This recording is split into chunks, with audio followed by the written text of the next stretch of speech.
Bonjour mes amis, mon nom c'est Solange Thibodeau, alias Solange Bonheur, et je suis l'auteur du livre de la COVID-19 à la dictature mondiale. Hier, je vous laissais en vous parlant de M. John Oloney, directeur de pompes funèbres, qui a été pris à l'hôpital alors qu'il y avait la COVID et on ne voulait pas le laisser sortir de l'hôpital. Il a fallu qu'il s'obstine à mort avec eux autres, les gardiens de sécurité, on va avertir la police. En tout cas, une vraie folie. Alors, je continue et je suis rendue au bas de la page 104 de mon livre. En dernier recours, ils appellent mon épouse. Aïe, aïe, aïe, aïe, aïe, aïe, aïe, aïe. Ils ont tout essayé, ça n'a pas marché. Ils ont dit, on va essayer de le prendre par les sentiments, par les émotions. On va appeler sa femme. Ils appellent mon épouse en essayant de la manipuler dans l'espoir de parvenir à me maîtriser par l'entremise de son intervention. Ils ont espéré que sa femme contribuerait avec eux à le séquestrer à l'hôpital. Je détiens le nom de l'un de ces hommes et l'enregistrement de sa conversation avec elle. Il se présente à ma femme comme consultant en pneumologie et il lui certifie ceci. Écoutez bien ce qu'il dit là, de la folie. John mourra en quelques minutes s'il quitte le service. Quelques minutes, c'est pas quelques heures. Pas quelques jours, quelques minutes. Oh! Il voulait pas la faire paniquer, pantoute. Je ne suis pas stupide, dit M. Oloney. Ils essayent de me garder et de m'achever. J'en demeure convaincu. C'est vraiment glaçant.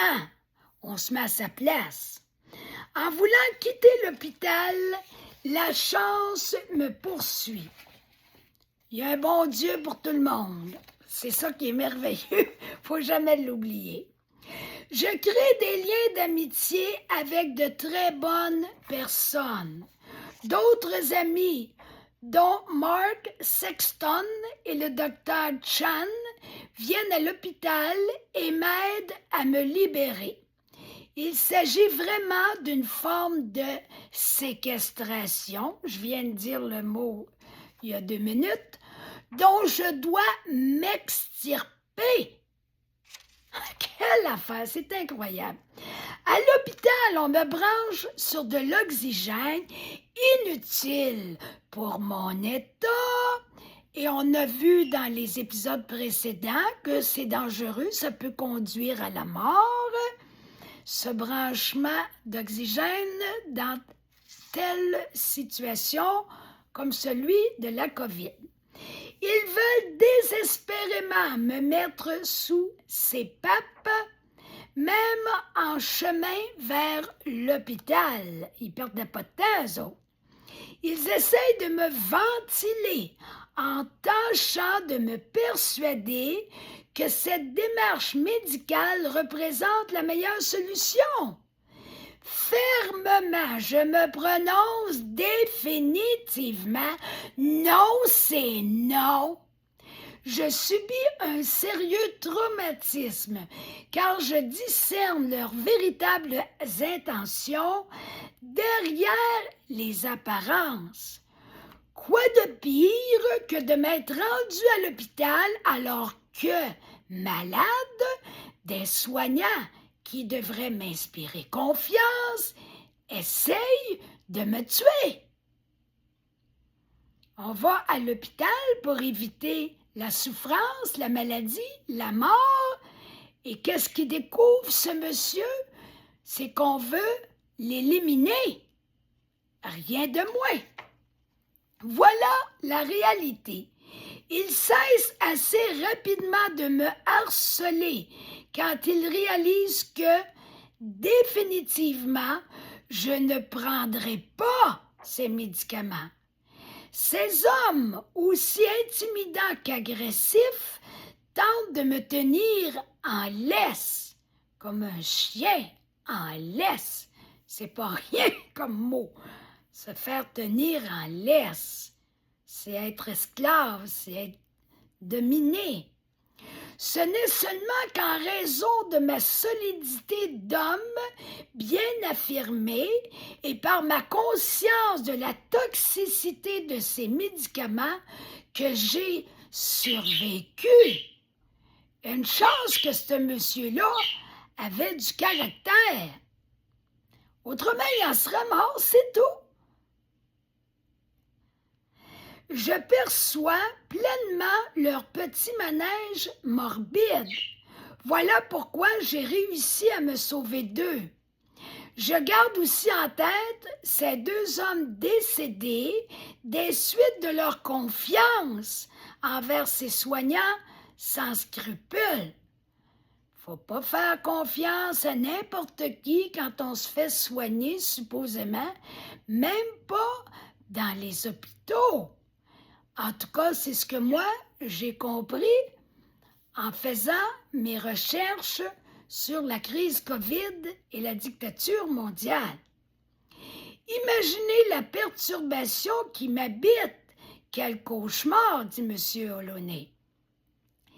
J'imagine que vous comprenez que je ne ressens absolument aucune envie d'y retourner. C'est assez clair. Je me mets à sa place. Je crois qu'à choisir, je préfère mourir à la maison. Je vous dirais que moi, c'est la même chose. Je ressens une sorte de culpabilité du survivant, comme celle d'un homme quittant une maison en flammes. Des gens croupissent encore là et en meurent.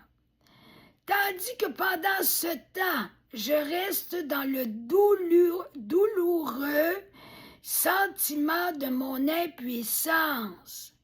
Je crains que cette vision ne me hante pour toujours, car je ne peux les sauver. Encore là, mettons-nous à sa place. Voilà à peu près dans quel état je me sens à ce jour.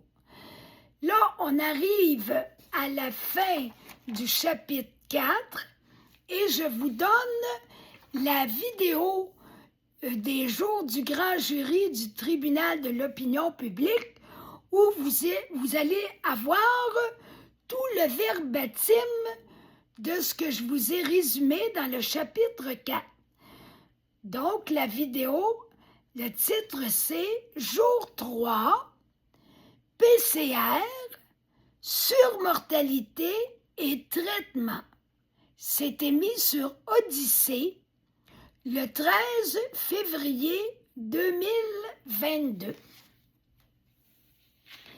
Maintenant, on entreprend le 5e chapitre de mon livre. Et le titre, c'est « Jour 4 du grand jury. Injection COVID ». Là, ici, c'est moi qui vous fais un grand commentaire d'introduction. Le jour 4 traite longuement de l'injection COVID de 11 minutes 49 secondes à 4 heures 13 minutes et 38 secondes de la vidéo qui est à la page 149 de mon livre. Par conséquent, je ne vous partage que les grandes lignes des explications données par les spécialistes de ce domaine ainsi que leurs conclusions. Pour les gens qui se retrouvent dans les concepts techniques de la médecine, vous serez très bien servis en visionnant la vidéo de ce jour, le jour 4, je vous le rappelle. Pour les personnes qui ont déjà reçu l'injection COVID et qui le regrettent, je vous en prie, ne désespérez pas. Par quelques vidéos, des solutions s'offrent à vous, ainsi que par la prescription du docteur Peter McLeod et de Andreas Kalker, que vous retrouverez à la page 123. Alors, retenez bien cette page pour les personnes qui veulent se désintoxiquer de l'injection COVID. C'est la page 123. Pensez à 1, 2, 3, go, partez! Donc, maintenant, je vous dis qui est Monsieur Andreas Kalker.